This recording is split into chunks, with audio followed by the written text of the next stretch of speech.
Magandang gabi mga kapares. Ngayon po ay wala akong tinda. Ngayong araw ng linggo. So ngayon, magluluto na lang po ako ng aking ulamin. So ngayon ang aking lulutuin po ay T-bone steak.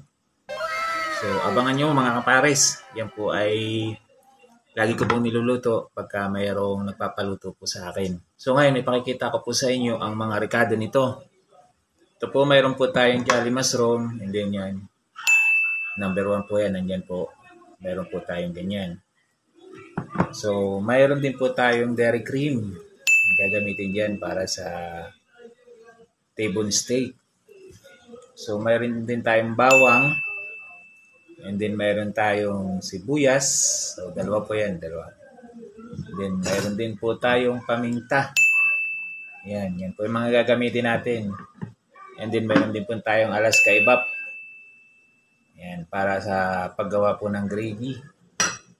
And then, meron din po tayong sugar. Konti lang po.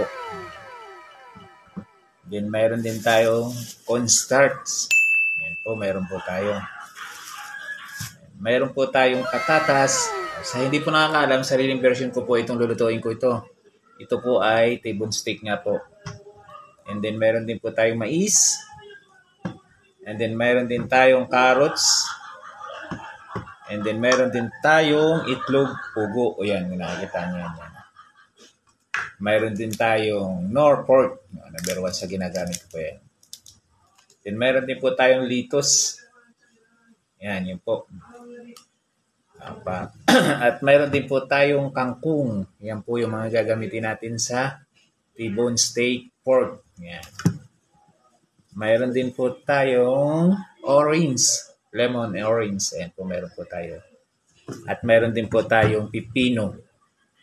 O, abang-abang lang mga kapares sa aking lulutuin. At ito naman po yung makikita nyo sa aking video. Kaya abang-abang lang po mga kapares. At ito, meron din tayong pork siyempre. O, ayan, pakikita ko na po sa inyo lahat. Ayan po. Ayan, kung makikita yung mga sangkap na yan, yan po lahat yung gagamitin ko sa pagluluto ng T-bone steak. Yan po yan. Yan mga kapares. At ayan, niluluto ko na ang mais. Kailangan ko muna siyang ilaga dahil para maluto agad siya. Sabi, para lumambot. And then ganun din po ang itlog. Itlog pugo. Yan po ay nilalaga ko rin po. Yan, abang-abang lang mga kapares. Yan, kung makikita niyo itlog, ito na yan. Then, ito na yung mais. Luto na rin. And then, kinayat ko na rin po yung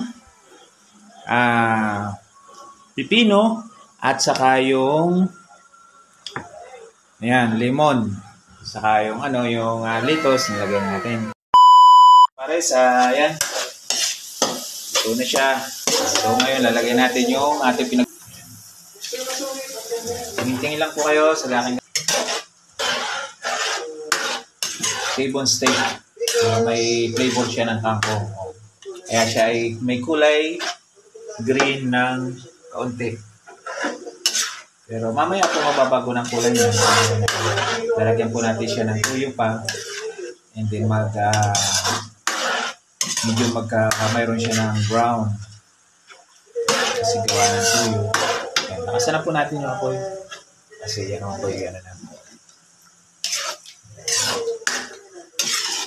Para lumapot agad yun.